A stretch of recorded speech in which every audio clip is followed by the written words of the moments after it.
and welcome to the mid-year book Freakout tag. I am so excited to do this video. This is like a staple of YouTube. So with this being my first year on BookTube, I'm so excited. I was like, I kind of need to go look up the questions, and I was like, I think I've watched this video enough. I almost could tell you all the questions that happen in the order that they happen, but I pulled it up just in case on my laptop, so I will be referencing those as we go along. So the first question is the best book you've read so far this year. And I actually need to go look up on the Storygraph. Nothing is coming to mind except for one book which I'm using for another answer. So I'm gonna have to think about that for a minute. Okay, after looking, I had sort of forgotten about this one, and that's weird because I absolutely loved it. I think my favorite book that I've read this year is Black Woods, Blue Sky by Eowyn Ivey. This is a really great story about a woman and her daughter in rural Alaska in a very small town who get themselves, well, the mom is a struggling mom. She really just struggles to be an adult, and she has this young child she's trying to care for, and it's about what happens when she meets a very strange man and goes off to live with him in the Alaska wilderness. It's a very creepy and strange book. It's written absolutely beautifully. If you like The Snow Child by Eowyn Ivey, read this book. If you liked it at all, read this book. It captures the same atmospheric writing that The Snow Child does, and I read it very quickly, and I would highly recommend it. It's very contemporary with also like a dash of magical realism in it.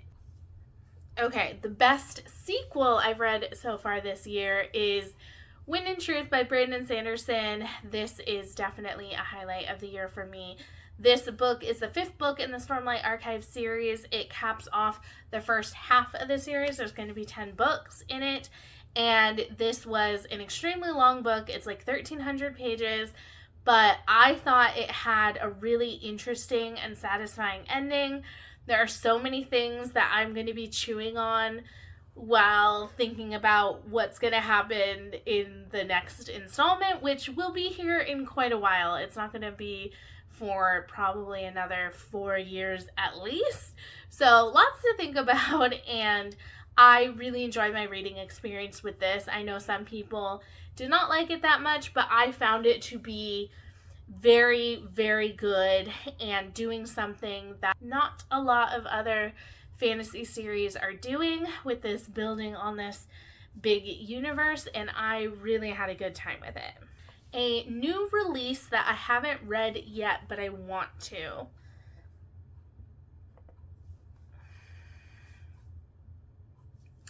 I have not been keeping up on new releases. I'm not someone that has in the past read new releases. I find myself always reading from backlists just because I have so many things I'm trying to get to. And so especially with like fantasy series, I'm not usually reading those series as they come out. I usually wait until they're completed and then read them later. So I'm gonna look at Storygraph and see if there are any new releases that I'm like dying to read. So one of the ones that I saw that has been really capturing my attention is The Raven Scholar. This is by Antonia Hodgson, and it's been getting really good reviews. On Storygraph, it has 1,300 reviews, and it's a 4.57, which is quite high. So the only thing is, it's the first in a trilogy, and it was just published. I probably won't get to it for a while. I kind of like to let the full series get published, or at least pretty close to the full series being published, so I don't have to wait, because I have a terrible memory and I don't have enough time to like go back and reread books. So I probably won't be reading it for a little bit, but it is one that I'm very interested in. It sounds really interesting. It's about an emperor who has been on the throne for a long time and is going to kind of call his reign to an end. and there are 7 contenders that are kind of coming to like compete to see who's going to be on the throne next. And they are going to this tournament, and then one of them gets like murdered. So it sounds like this like maybe almost a fantasy mystery, which sounds really interesting to me. So I'm hoping that I will really like it. It sounds like something I'd like, and I think it just sounds really cool. It sounds like kind of a different type of fantasy than I've been seeing published lately. Doesn't seem like it's relying on the game like solely. It seems like it's going to have more than just a competition to win. It's like there's some other kind of plot going on. So I think that sounds really fun. A most anticipated release for the second half of the year. As I said before, I'm not super great at like keeping up on new releases. This book is a science fiction thriller, which sounds really fun. I love Ken Liu's writing. I read The Paper Menagerie a couple years ago and am obsessed with it. And this looks like it's going to be the first in a series, maybe? It says it's number 1 in the Julia Z series. So this is called All That We See or Seem. And it's about a young woman who gained notoriety at 14 as the orphan hacker, who's trying to live a life of digital obscurity. But then a lawyer comes and his wife has been kidnapped. The man's wife, the lawyer's wife, is like a dream artist where she can like take an audience and like weave their dreams together, and she's the one that's been kidnapped. And so Julia, it seems like, goes on this like mission to help find this woman and figure out why she was kidnapped. And it just sounds very like surreal and interesting. I love the idea of a sci-fi thriller from him. I think his writing is phenomenal. I love his fantasy work, so I can imagine that his science fiction work will do really well. And I haven't read any novels from him yet, so it'll be interesting to see if I like a full-length novel as much as I like his short fiction. Biggest disappointment of the year. I think probably my biggest disappointment was Acceptance by Jeff Vandermeer. Jeff Vandermeer is one of my favorite writers. When he writes a book that hits, it hits so hard for me, and I love it to death. And this was my second time trying the 3rd book in the Southern Reach series, and I liked the first bit, and then it really went downhill for me, and I ended up not liking it at all. Kind of wish I would have DNF'd it, and I'm not going to be continuing in this series, which is sad because he is continuing to write in the series, but I just don't think that the 3rd book was good at all. And I've heard that if you don't like the 3rd book, you won't like the 4th book. And so I can imagine if you don't like either of those, you won't like any other ones that come out. So that was a big disappointment, and just kind of made me realize that like, while Jeff Vandermeer may still be a favorite author, he's not a blanket, like everything he writes will work for me. It's going to be more of a hit and miss situation, which is always kind of disappointing. The biggest surprise, I would say, the biggest surprise for me would be the Alice in Borderland series. I read this in May. I binged the entire 18 manga volume series, and I really enjoyed it. I had gotten this as a recommendation from Lexi at Books with Lexi, and I read it during Escape the Readathon, which is her readathon. And I just gotten the first one because it was available, and I was like, oh yeah, she said that was good, so I'll just like try it. And I very quickly became obsessed with it. It's a very violent and brutal graphic novel series, all about these people that kind of get taken to an alternate reality, it seems, Tokyo, and they are forced to compete in these like life and death games. Think Squid Game, very similar. And it's all about them trying to figure out what's actually going on. And I did not want to put these books down. I was flying through the manga. I was reading it on my phone, And I was just like flying through it. Like, I did not want to stop. And I ended up binging all 18 volumes in 1 month and was very sad when it was over. So I would highly recommend that. It's a very dark series though, so like if you're a little squeamish or don't like kind of dark depressing things, maybe don't go for this one. But if you think the games sound interesting, I thought they were very well thought out and very interesting throughout the whole series. So I would highly recommend you give it a try. Newest fictional crush, I don't know, I don't really get a ton of book crushes. When I read, I don't read like a ton of romance that really like hits me in that way, but I will say that I reread An Echo in the Bone by Diana Gabaldon, which is the 7th book in the Outlander series, and Jamie is one of my favorite characters of all time. I love him, even when he's being stupid, and I just love reading about him and Claire's relationship is so sweet and beautiful, and I love reading about it. So he's probably my biggest fictional crush, definitely longest going. I have been crushing on Jamie since like 2012, 2013. So, you know, he'll probably be forever kind of top tier fictional crush for me. I don't know if anyone will beat him.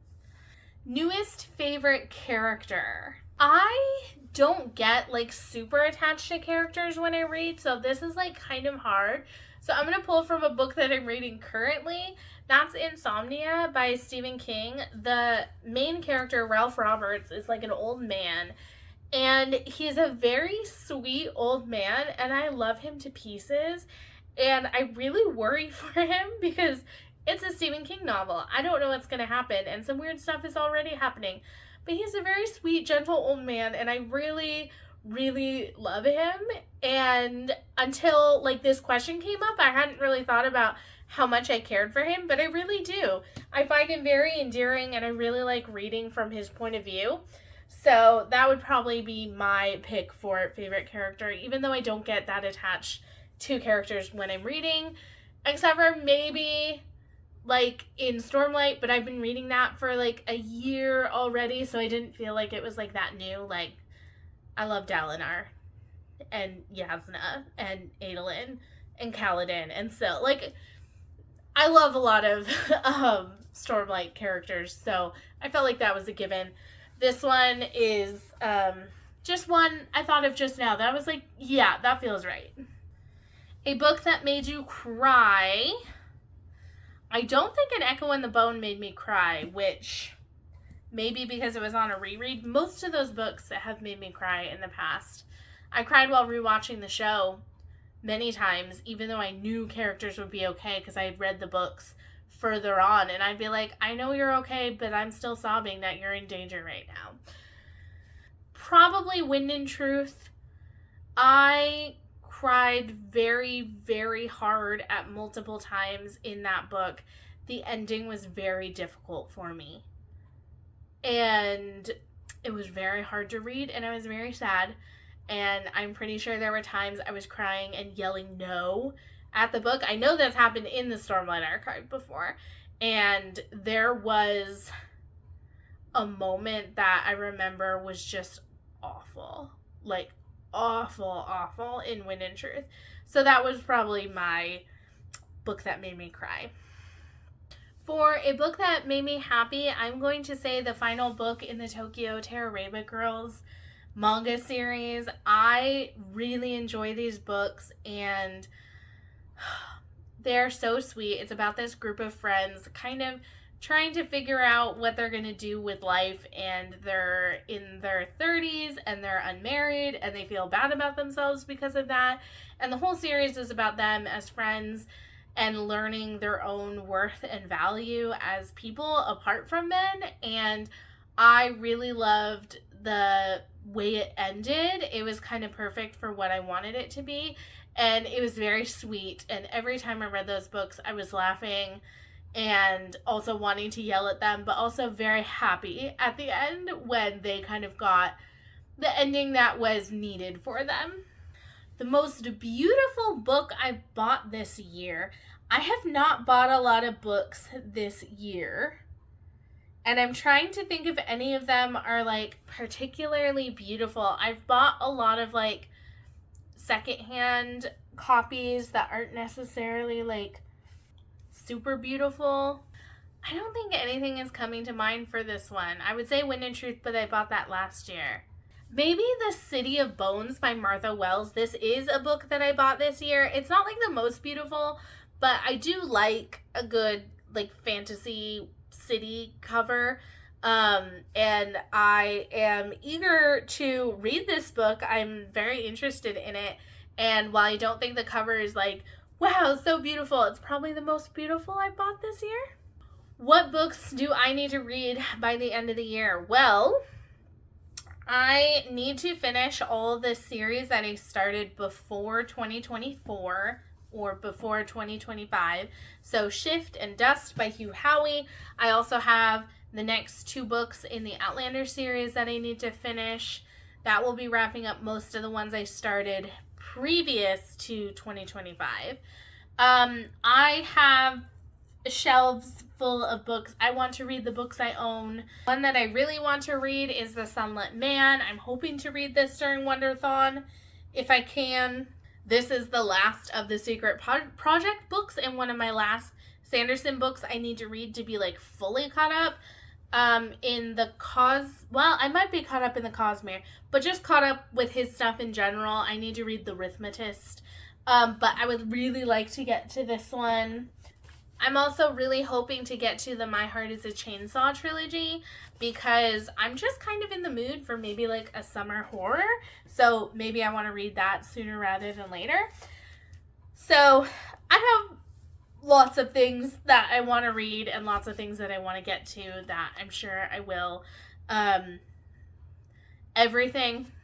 What don't I want to read by the end of the year? That's the harder question to answer. Are there any books that I just don't want to read this year? No, I want to read everything. I want to read like 20 books at the same time so that I can read everything I want to read. So that was the mid-year book Freakout tag. I hope you enjoyed it. It was a lot of fun to answer these questions for you guys after having watched it so many times. It's such a booktube staple. And I hope that you have been reading lots this year and that as we come to the halfway mark, you're feeling relaxed about your book goals and not stressed out. And I hope you read some amazing books in the months to come. Thanks for watching. I will see you very soon. Bye.